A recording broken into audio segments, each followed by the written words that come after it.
Welcome to the Chronicles of a Cheating Wife channel. A new story every day. Don't forget to subscribe. You changed. My voice snaps through the silence. It comes out louder than I intended, raw and jagged like a blade scraping across stone. The echo of it bounces around the empty living room, colliding with the neat furniture, the tasteful abstract paintings on the walls, the tidy shelves stacked with photo albums and books. That echo mocks me, reminds me of the emptiness here, reminds me of how everything else stopped making sense. I stand there, fists clenched at my sides, staring at the framed photo of Linda and me on our wedding day. A younger version of us smiling under the California sun. Her soft brown hair had glowed with the same warmth as her smile. Back then, I never imagined I'd be reduced to shouting at empty spaces, desperately trying to find the woman I used to know. It all feels like a misfire in my brain. I look around at the chairs and tables that used to be so familiar, but now they seem staged, belonging to a stranger's house. There's a heaviness in the air that presses against my chest until my breathing turns shallow. I close my eyes for a moment, trying to steady the swirl inside my head. But the swirl doesn't stop. Linda is gone from this space, maybe gone from me, and I don't even know when that happened. I inhale, then speak again, quieter this time, as though Linda might materialize from the hallway or the kitchen. You change, I say, to no one, to everyone. But there is no answer except the faint hum of the air conditioner. Outside, in the driveway, my car waits with the engine still ticking from the ride home. I think about turning around and leaving this house forever. Just walking out, letting the door swing shut. Because if there's one thing I know, it's that everything we built, our home, our business, our bond, is broken, and I was too blind to notice the cracks. Or maybe I just pretended not to see them. I glance at the clock on the wall. 8:13 p.m. Linda should be here. She should be cooking or typing away on her laptop or humming some half-forgotten tune like she used to. But she's not, and I realize I don't know where she is.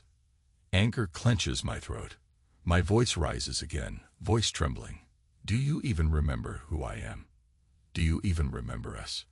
I can't stand the silence anymore, so I step over the threshold into the dining room. The pristine table is set for two, ironically enough. 2 plates, 2 napkins, fork and knife on each side, like an image from a home decor magazine.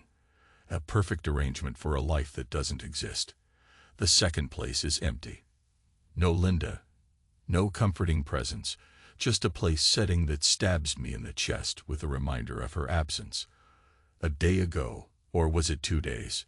Time has started to blur. I sat in a conference room at our company headquarters with my wife of 20 years, the woman I built that entire enterprise with from scratch. And she blindsided me with a letter of termination. A polite, clinical piece of paper that basically said, "We don't need you anymore. Leave." I remember her face as she handed it to me. She couldn't meet my eyes. All the while, her sister hovered just behind Linda's shoulder, with the smallest smirk ghosting across her lips. And next to the sister was him, Michael Hughes, the new partner, the new financial strategist, the new presence who'd carefully inserted himself into every corner of Linda's life. I remember how my limbs turned cold, how my mouth went dry. I couldn't even speak. Something in me shattered, and the shards cut me on the inside. Linda mumbled a few words. "It's better this way," something along those lines. Then she looked away, her eyes full of this glint I didn't recognize. She might have said it was for the best, or it's just business. My heart hammered so loudly I couldn't catch every phrase. All I understood was that my wife was pushing me out of a company I had poured my soul into. I told myself, fine. Let them have it. Let them keep their little empire and choke on the responsibility.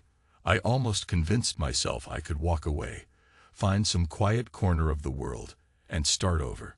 But then came the voicemail on my home phone. Linda's voice, muffled, obviously a butt dial or some accidental recording. Just a snippet, a single line. "He's the one to blame." Michael and I couldn't wait any longer. He's in the way. She spoke my name before that, or maybe after. I can't recall the exact sequence. I pressed the playback over and over, 7 times at least, my chest hammering each time. Because it wasn't about the business. Her tone of voice told me this was personal. Her voice had that hushed, intimate edge I'd never heard her use for me. That's when I understood. There was a lot more than corporate maneuvering going on. She had changed in ways I never knew.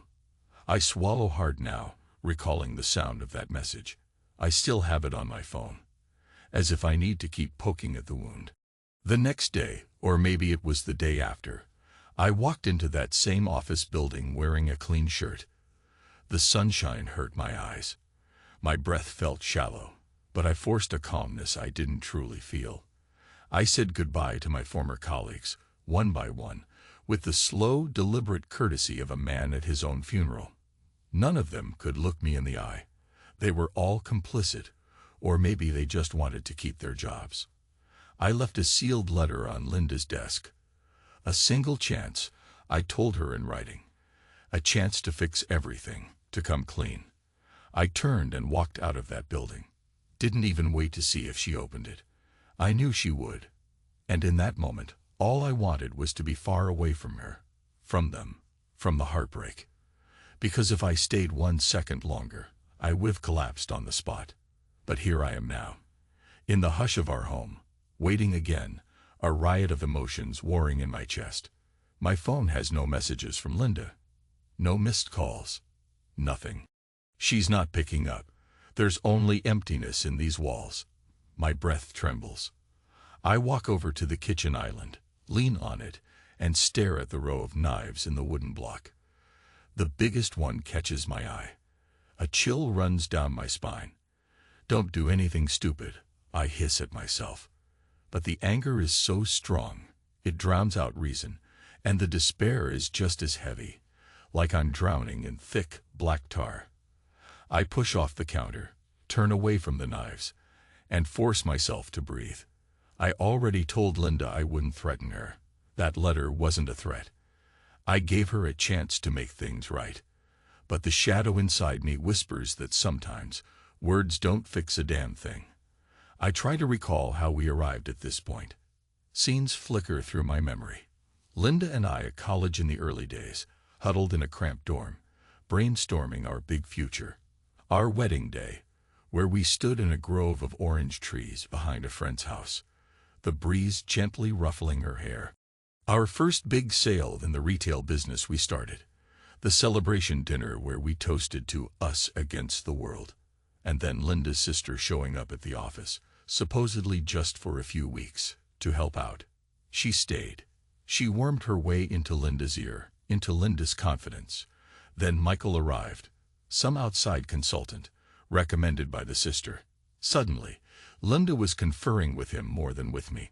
She'd laugh in that low voice when they had meetings behind closed doors.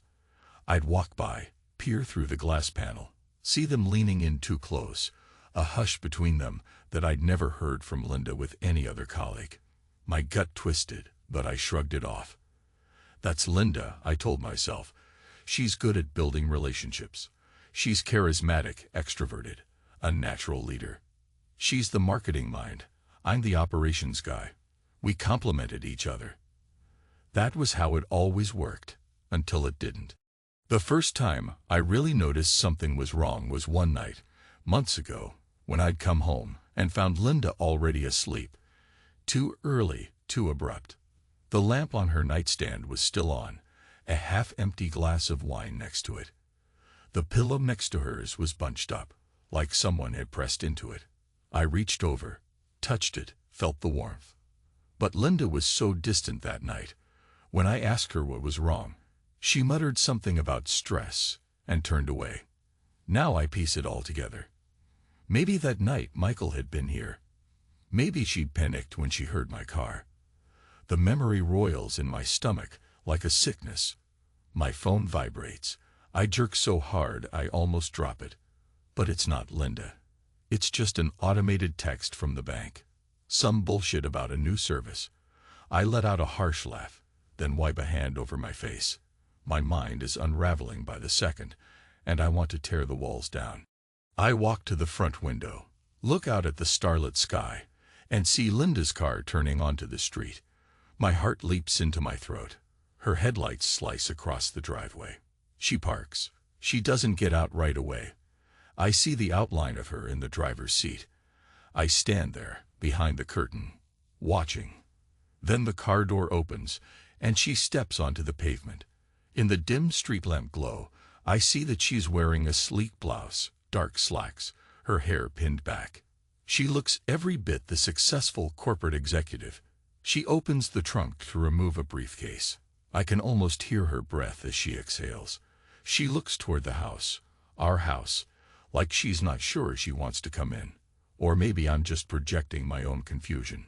Finally, she walks up the path. I back away from the window, retreat to the couch, and pretend I'm calmly waiting. Inside, my pulse is roaring. My hand shakes as I place it on my knee, trying to steady myself. The door opens. Linda steps in, sees me. She doesn't say anything at first. She sets her keys on the table by the door. The room feels colder. "John," she says, almost too quietly. She doesn't ask how I'm doing, doesn't explain her absence. A shadow flickers across her face. "You're late," I manage to say. My throat is so tight I can't speak above a murmur. She shrugs, looks at me with half-lidded eyes. She's not even trying to pretend everything's normal. I had a meeting. It ran over. We stare at each other. An eternity passes in the silence. Part of me wants to fling accusations, to shout at her face, "Where have you been with him?" Another part of me wants to drop to my knees and beg her to tell me it's all a lie, some twisted misunderstanding. But I do neither. Instead, I speak in a calm, official tone that doesn't sound like me at all, as if I'm addressing a stranger at a board meeting. "How was your meeting, Linda?" I ask slowly. Her gaze flickers with annoyance. "It was fine. We closed a deal with a new supplier. That's all." She stands, weight on one foot, bracing herself. Her eyes flit around the room, avoiding mine. "Look, I'm exhausted. I'm going to shower." I nod hollowly. "Sure." She's halfway across the living room when I say, "I came by the office yesterday." She stops, turns. There's a slight tension in her shoulders. "I know. They told me. You read my letter." Her lips press together. "Yes." For a moment, I want to see some sign of regret or sadness or guilt.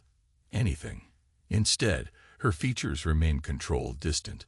"Linda," I say, my voice low, "I gave you a chance. A chance to save us." She exhales, a shaky breath, then tries to compose herself. "John, you and I both know how things have been. We've grown apart. We're not the same couple we used to be. It's better this way." I stand. "Better for who?" "You and Michael." She goes stiff, her eyes turning sharp. "Stop it." "No, I won't. You think I'm blind. You think I don't know." Her control slips. "John, please, let's not do this tonight." "Then when, Linda? When should we do it? Because I've got a lot of free time now that you and your new partner fired me from my own company." My voice cracks on that last sentence, and I feel a burning in my chest. Rage and humiliation threaten to overwhelm me. She stares at me, eyes glistening. "I didn't want it to be like this," she says finally. We couldn't keep going in circles." I bark out a humorless laugh. "Oh, so it was for my own good to kick me out of everything we built together." She doesn't answer. That's answer enough. She turns again to leave, but I cross the distance between us in 2 steps, grabbing her arm lightly. Not enough to hurt, just enough to hold her. "Tell me the truth," I whisper. "Is it him? Are you and Michael?" She closes her eyes, tears forming at the corners. Then she jerks her arm free. "Yes," she says, in a voice so small I almost don't hear it. "I didn't plan it. It just happened." The words confirm what I already knew, but hearing them is like a punch to my chest. "How long?" I ask. She presses her lips together, shaking her head. Not long. Long enough for you to want me out of the business. Out of your life. She says nothing. That's all the confirmation I need. My vision blurs from the pressure of tears I refuse to let fall. I can't let her see me break. Not here. Not now. I step back. I want to scream at her, to drag out the betrayal and make her suffer. But all I manage is a ragged go. Shower. Do whatever you want. My voice trembles with a dangerous edge. She glances at me uncertainly, then slips down the hallway. When I hear the bathroom door shut, the roar in my ears intensifies. I clench my fist and slam it against the back of a chair. The jolt of pain in my knuckles helps clear my head, if only for a second. My breath is ragged. The memory of that voicemail, her voice full of guilty closeness, gnaws at me. He's in the way. Yes, I'm apparently in the way of her new life, her new romance, everything I once thought was ours. I go to the bedroom, open the closet, and stare at my reflection in the mirror on the inside of the door. I look older than I remember, lines etched in my forehead, silver threading through my hair. I'm only 48, but I feel 70. My stomach churns, and a bitter thought creeps in. Maybe I deserve this. Maybe I took her for granted. Maybe I let the spark die. No, she betrayed me. She and Michael conspired behind my back. I won't shoulder the blame alone. I grab a small suitcase from the shelf and yank open drawers, pulling out socks, shirts, random clothes. I can't stand sleeping under the same roof tonight. Not with that knowledge boiling in my gut. I fling the clothes into the suitcase, stuffing them in with frantic motions. The suitcase is half full when I hear the water stop running. Part of me wants to wait until she's out of the shower and deliver some final words. Another part wants to vanish without a goodbye. I freeze, hearing the bathroom door open. Her footsteps approach. She stands at the bedroom threshold, hair damp and combed back. She's wrapped in a robe, face pale, eyes red-rimmed. "John," she says softly, "where are you going?" "Out." I snap. She looks at the suitcase, her gaze flickering with some emotion. Alarm, sorrow, maybe relief. "You don't have to." I cut her off. "Don't tell me what I have to do," I say, voice cracking. "You made your choice.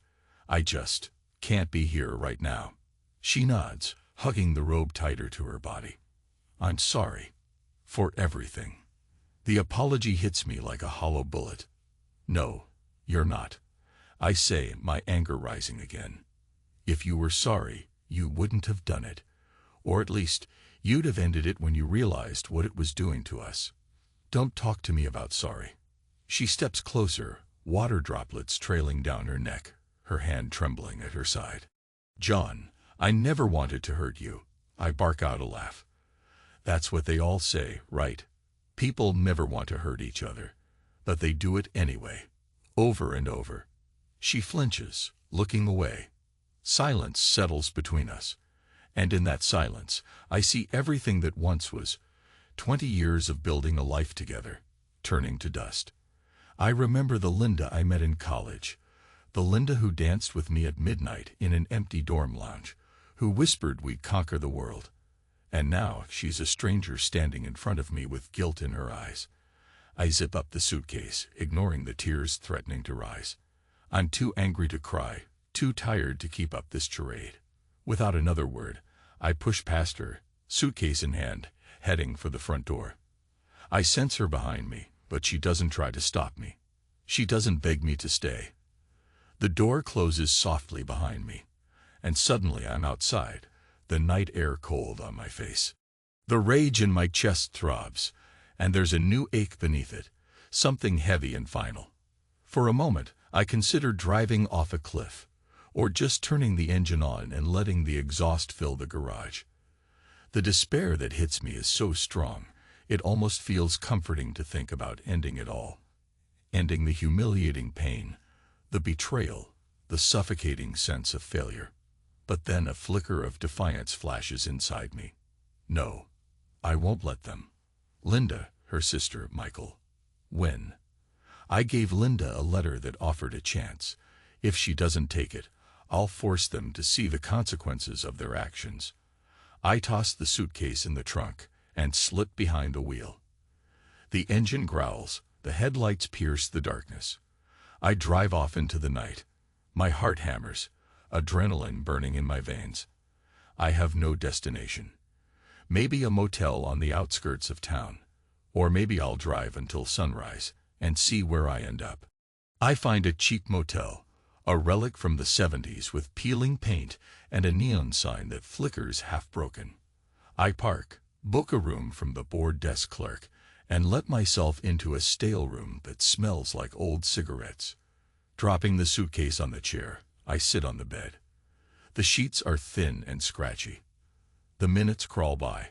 I can't sleep.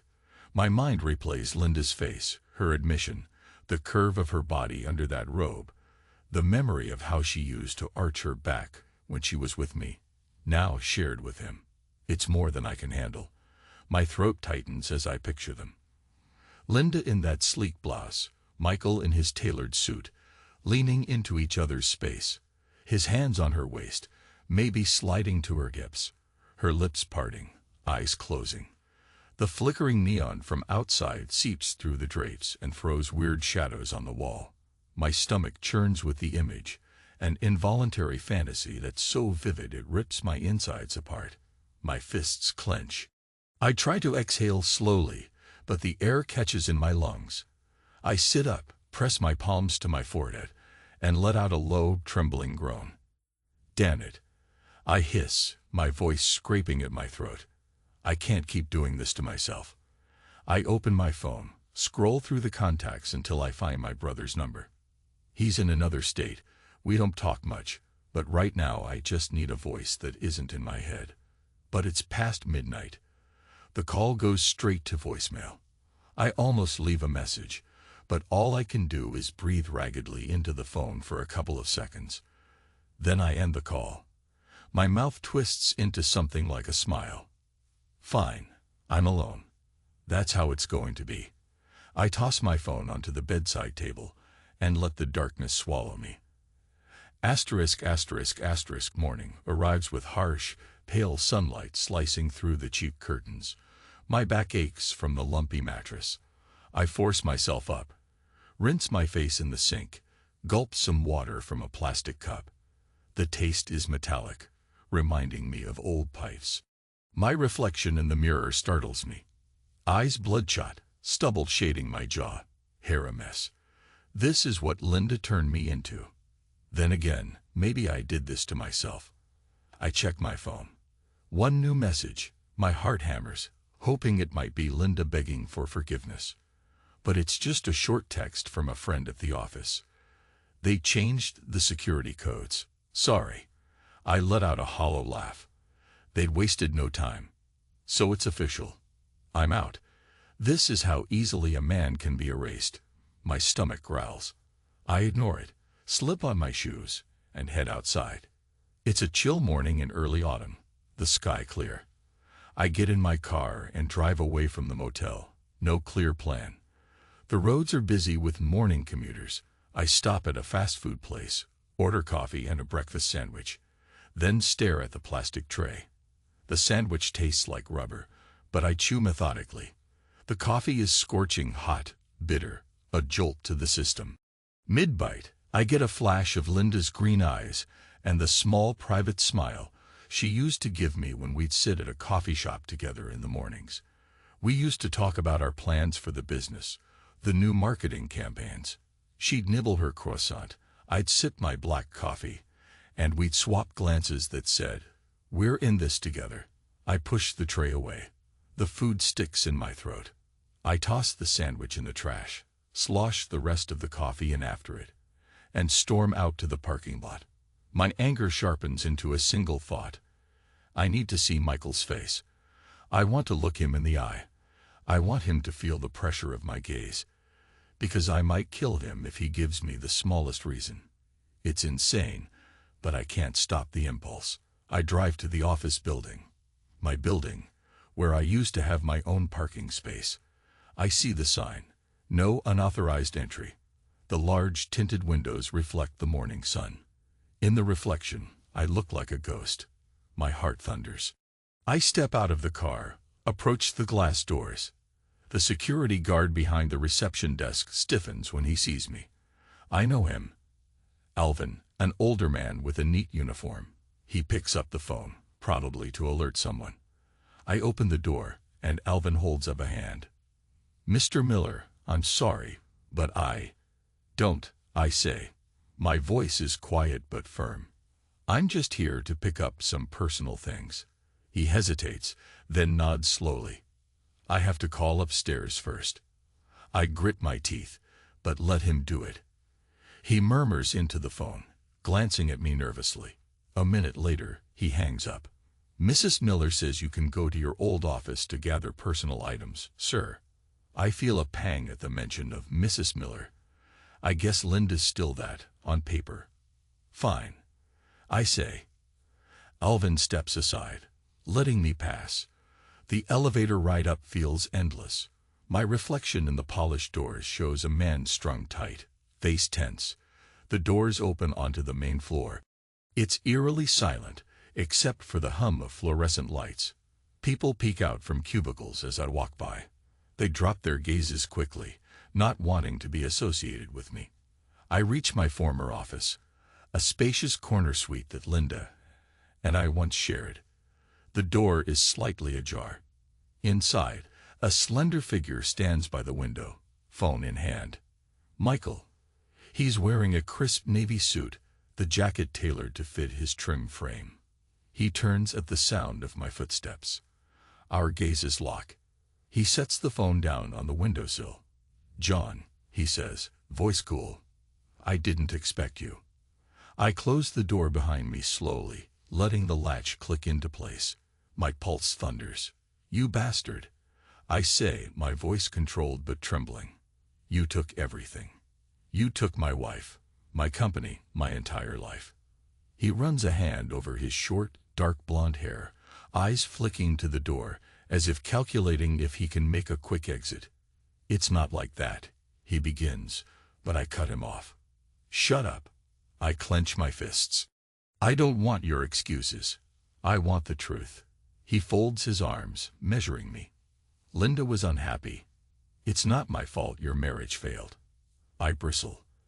The fury inside me roars to life. "That's what you're going with, huh? You just swooped in to comfort her, gave her a shoulder to cry on, then slid your hands a little lower." He stiffens, narrowing his eyes. "Watch your mouth," he warns. "This is a place of business." A savage laugh escapes me.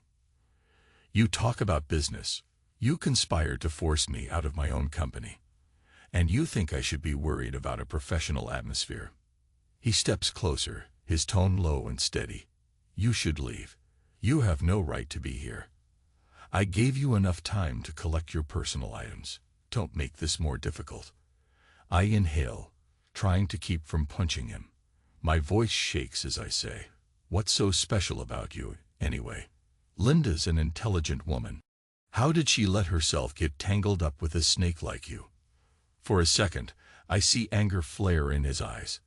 He juts his jaw forward. "You never appreciated her," he says. "You never listened. Always too busy playing the controlling husband. She needed someone who values her." My breath catches. The words cut deeper than I want to admit. Maybe some part of me did take her for granted. But not like this. Not enough to deserve betrayal. "Get out," he repeats. "Linda doesn't want you here. The board doesn't want you here. Take your stuff and go." Trembling with contained rage, I move to the desk, rummage in drawers for any personal knickknacks. My hand shakes so badly, I can barely pick up the small framed photo of Linda and me at a barbecue last summer. She's wearing a sun hat, grinning at me. I used to love that moment. Now it looks staged, a lie. I grip the frame until my knuckles go white. Michael stands behind me, arms folded, silent and watchful. I can sense his tension, like he's ready for me to lash out. The air is thick with hostility. I grab a pen holder, a couple of files with personal notes, and jam them into a cardboard box I find by the desk. My mouth feels dry. I can't stand to be in this office any longer. The space Linda and I once shared. Finally, I turn to leave. Michael's standing in my path, a smug tilt to his lips. I stare at him. For a split second, I consider smashing the box over his head. A violent impulse surges through me, hot and pure. Instead, I brush past him, shoulders colliding in a deliberate show of aggression. The contact is brief, but it's enough to remind him I'm still here, still a man with power in my fists if I choose to use it. I head to the door. But before I walk out, I pause. She'll learn, I say, not turning around. People like you don't love. You manipulate. You'll get bored of her, or she'll see the truth. And then you'll move on to your next target. I hear him exhale sharply. Get out, is all he manages to say. I exit, slamming the door behind me with a force that rattles the glass. Several employees pop their heads up, then scurry away. I march to the elevator, box under my arm, heart pounding. The ride down feels interminable. But eventually, I step outside into the biting autumn wind. A wave of exhaustion sweeps over me. My anger is draining, leaving behind a hollow ache. I dump the box in my car, slump behind the wheel. My hands grip the steering wheel, and I try to steady my breathing. Part of me wonders if Linda is here, in some other part of the building, talking with her sister or finalizing some new partnership. Another part wonders if she's with Michael in some corner office, leaning against him, letting him run his hand along her side. I cringe at the thought, my stomach lurching. Then a dark voice inside me whispers, "This isn't over. I gave her a chance to fix this. But if she won't, I'll make her regret it." I tear out of the parking lot, tires squealing. I drive aimlessly for a while, until I realize I need a plan. Not some wild vengeance scheme that'll land me in jail.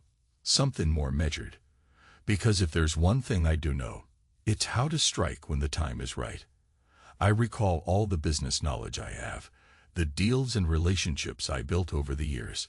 Linda and Michael think they can cut me out and thrive. Fine. I'll show them how quickly a company can unravel when key partners and suppliers start hearing unpleasant rumors. I was always the quiet one, but I know people, and I know who owes me favors. But as soon as I start thinking along those lines, my heart constricts with shame and sadness. I never wanted to be that man. The man who sabotages from the shadows, who stoops to twisted tactics. I built that company to create something positive, not to watch it burn. But Linda and Michael have forced my hand. For the first time in my life, I can see how easy it is to cross moral lines when betrayal and rage take hold.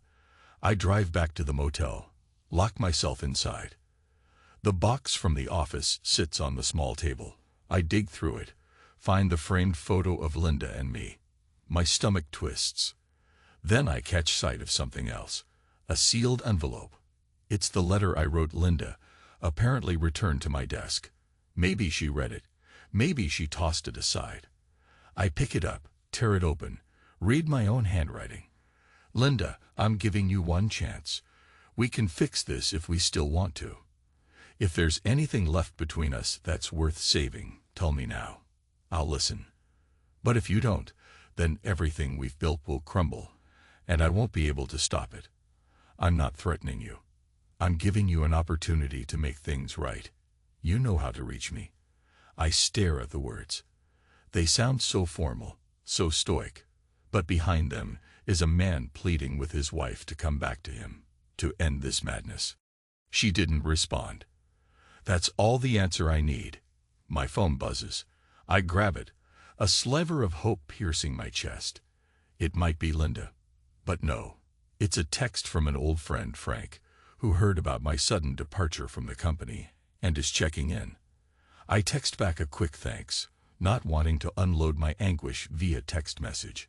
My mind is too restless to stay in this musty motel room.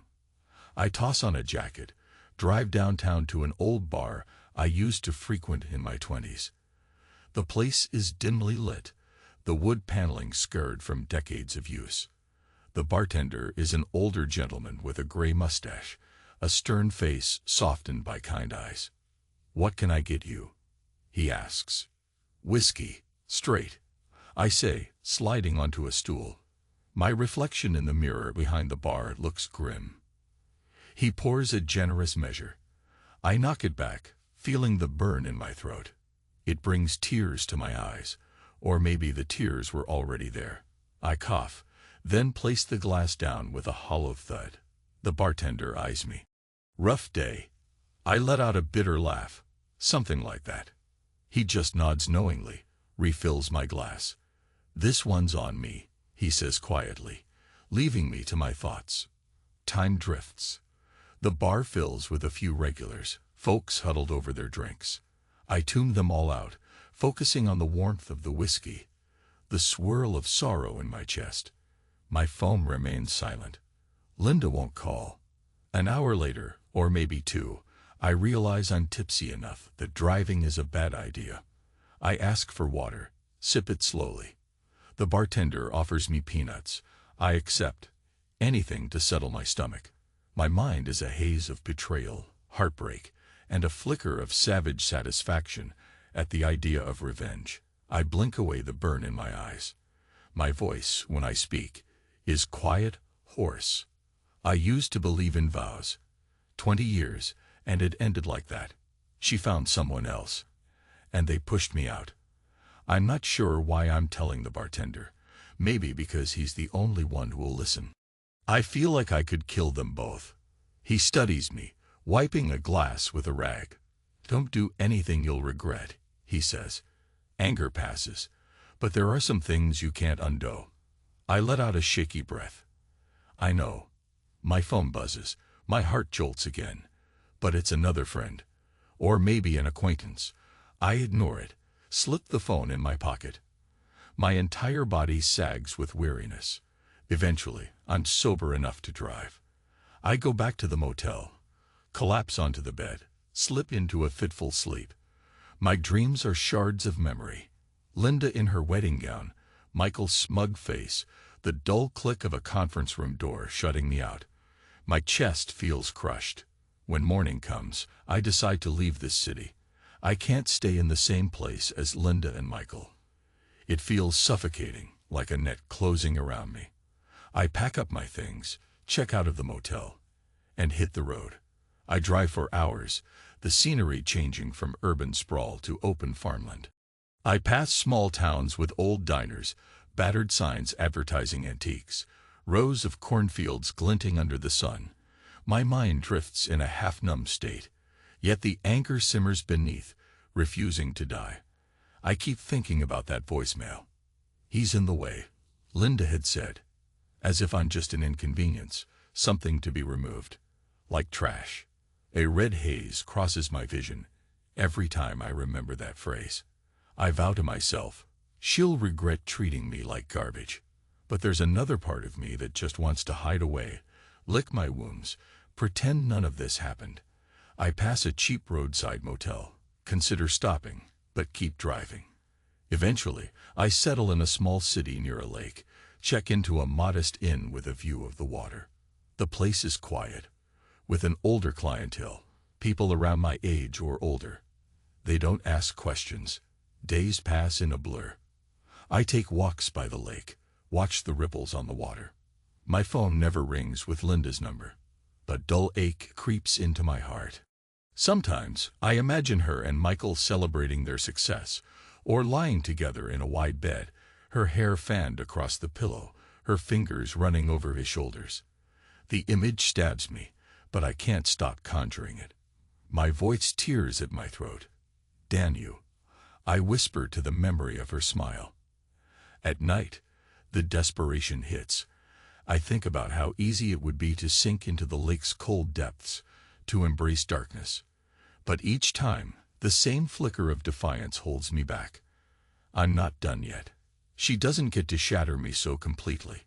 On the fourth day, I open the trunk of my car to find some old business documents, hoping to glean an idea, some way to leverage what I know. Instead, I find an old photo album Linda made for our 10th anniversary. I flipped through the pages. There we are on various trips, laughing, arms wrapped around each other. A lump forms in my throat. My voice trembles, half laugh, half sob. Where did it go wrong? I ask the pictures. There's no answer, only silent smiles from the past. A single tear hits the plastic cover. I slam the album shut, furious at my own weakness. The day drags on. I watch the sun set behind the lake. An idea churns in my mind. I could approach a few of our major investors, men I built relationships with over the years, and quietly pull their support from the company. Let Linda and Michael scramble as their cash flow collapses. Let them see how better off they are without me. But is that the man I want to be? A petty saboteur? Or is it just a matter of justice, of forcing them to realize what they lost? The question haunts me into the evening. My phone buzzes again, startling me. The screen shows Linda's number. My pulse spikes, hand shaking as I tap to answer. I lift the phone to my ear. Hello. For a moment, I hear only ragged breathing. Then her voice. John. I swallow hard. What do you want? My tone is cold, though my heart pounds. She exhales shakily. I got your letter. And I can't stop thinking about it. A wild swirl of emotions floods me. Anger, longing, bitterness. So you waited almost a week to call. I'm sorry, she whispers. Things at the company have been complicated. I didn't know what to say. I clamp my eyes shut. Let the words come from the raw place inside me. Are you in love with him, Linda? My voice wavers. Tell me the truth. She's silent for so long I wonder if she hung up. Then she says, I thought I was. Or maybe I thought it was excitement, something new. I don't know. She sounds exhausted, like she hasn't slept. John, you and I built so much together. I never wanted to throw it away. Yet you did. My voice cracks. You threw me away. She breathes again, shaky.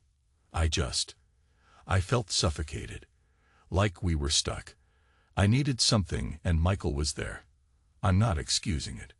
I'm trying to tell you how it happened. A hot tear rolls down my face. You lied. You humiliated me. You destroyed the trust we had. My voice is rising, frustration boiling over. Her voice trembles. I know. I'm so sorry. If I could go back. But you can't. I say, chest heaving. I gave you a chance. I said if there's anything left worth saving, you had to tell me. She breathes shakily. I'm telling you now.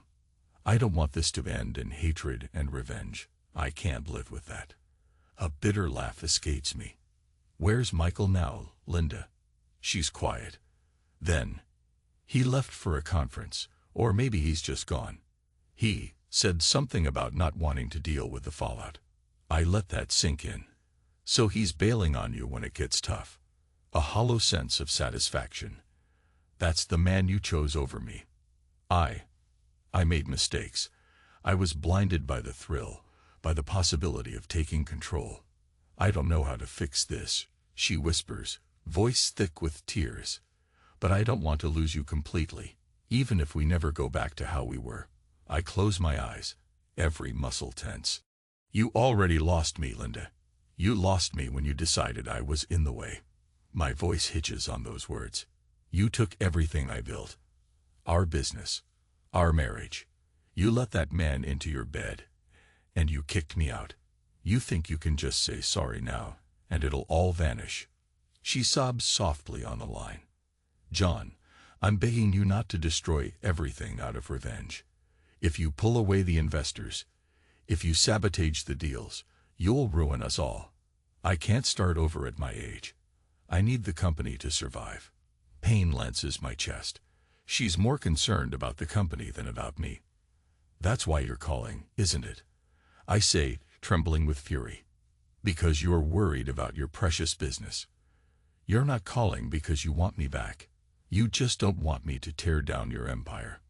No, she says quickly, her voice raw. I mean, yes, I'm worried. But also, John, You're my husband. I know I don't have the right to say that anymore, but I'm scared. A long silence.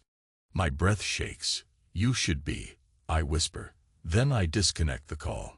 My hand remains clenched around the phone, knuckles white. I drop it onto the bed, bury my face in my hands. My body shakes with silent rage and heartbreak. I want to see her suffer, to watch the business she and Michael stole from me collapse. But a part of me can't stand the thought of seeing her truly destitute. She was once the woman I loved, the woman I still love, in some twisted sense. Hours pass. I can't sleep. My mind churns between revenge and mercy, love and hatred. Finally, I step outside into the crisp night air, walk down to the lake's edge. The moon ripples over the dark water. I stand at the shoreline, the wind cutting through my jacket, and I scream, letting the raw sound roll across the water. A primal release. My voice cracks. Tears burn my eyes. But I don't stop until I can't breathe. Kneeling on the pebbly shore, I gasp for breath. The old me is dead. The man who believed in unconditional love, in loyalty, in trust, gone. In his place stands a husk who wants to end it all. And maybe that's my next move. But something in me resists, that stubborn will to survive. My mind drifts to the letter I wrote Linda. I'm giving you a chance. What if I gave myself a chance instead? A chance to live a different life, to walk away from the business, from the betrayal, from the illusions. Let Linda keep the company. Let Michael roam free. But then the image of them together resurfaces, that erotic undercurrent that's haunted me since I first suspected. My stomach twists with anger so intense it sears me from the inside. I don't know how long I stay there by the lake. Eventually, I go back to the inn, collapse into bed, and dream of nothing. Asterisk, asterisk, asterisk, the next morning, I open my eyes to a single realization. I need closure.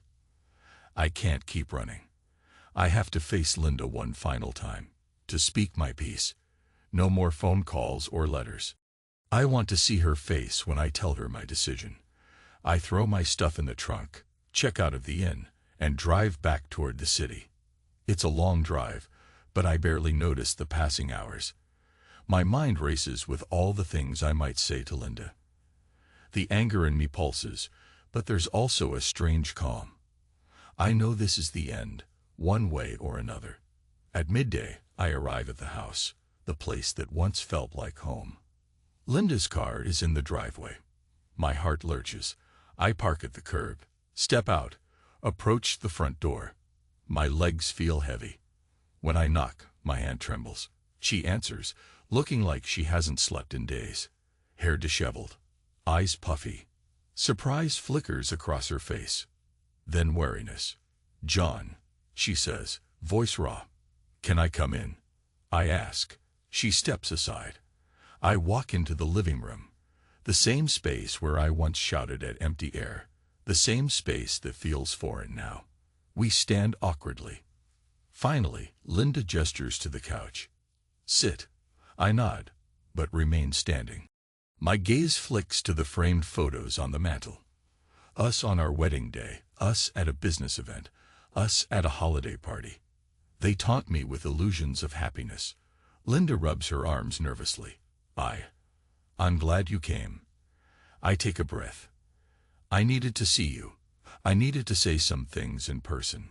She nods, chewing on her lip. "John, about the company. I can make sure you get a fair buyout.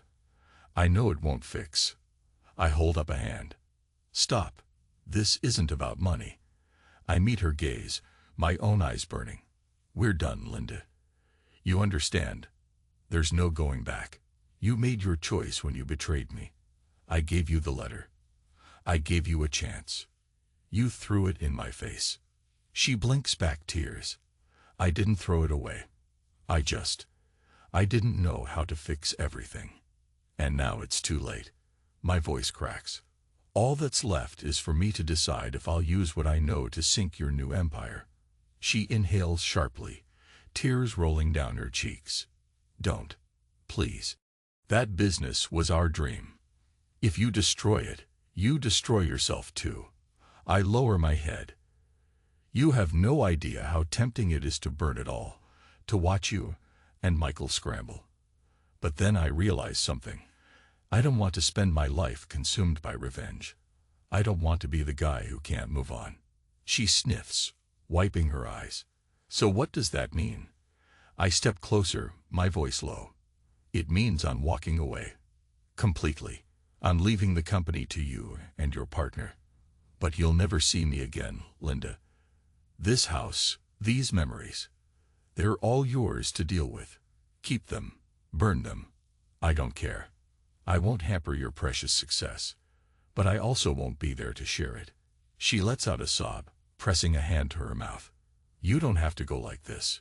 We could try therapy, or, don't insult me. I say, voice trembling with anger. Therapy doesn't fix what you did. Therapy doesn't erase the image of you with him. Therapy doesn't undo the humiliation, the heartbreak. She sinks onto the couch, face in her hands, shoulders shaking. I watch her, a twisted mix of pity and rage coiling in my chest. I lean forward, voice quiet. I believed in us once, but now I only believe in myself. I hope you can live with your choice. I hope he was worth it. She looks up, her tear-streaked face contorted with anguish. I'm so sorry. I stare at her, letting the silence stretch. Then I turn and walk toward the door. My heart thumps painfully, like I'm leaving a piece of my soul behind. But there's no turning back. As I reach the door, she calls out, John. I pause. What? She struggles to speak through her tears. I want you to know. He's gone. Michael. He walked away when I told him I wasn't sure about us anymore. He said it was too complicated. A bitter laugh escapes me.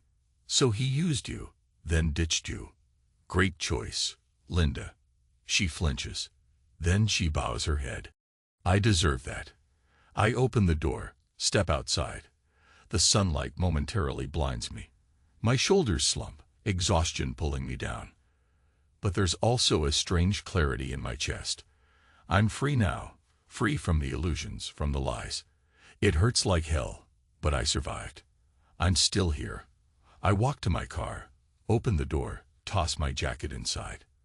As I slide into the driver's seat, I glance back at the house one final time. Linda stands on the threshold, tears shining on her cheeks. In another life, I'd rush to comfort her. But that life is over. I start the engine and drive away, feeling both heavy and relieved. My phone vibrates with another text, probably from someone at the company. I ignore it, keep driving. The city streets blur into highways. I drive until the tension in my shoulders eases, until my mind settles on a single realization. I'm alive, and that's enough reason to keep going. Linda will have to live with what she's done, her guilt, her regrets.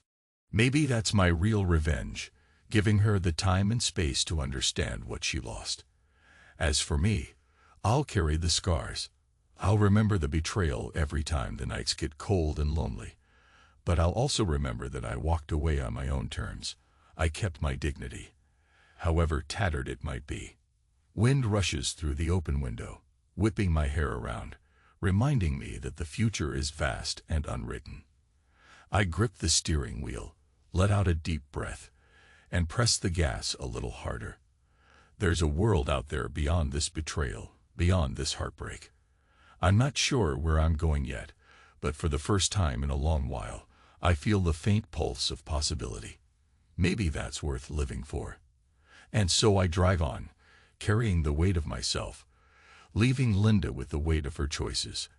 I didn't kill them. I didn't destroy the company. I didn't burn down my own life. In a strange way, I realize I've found a twisted sort of peace, an acceptance of the pain and the knowledge that I survived it.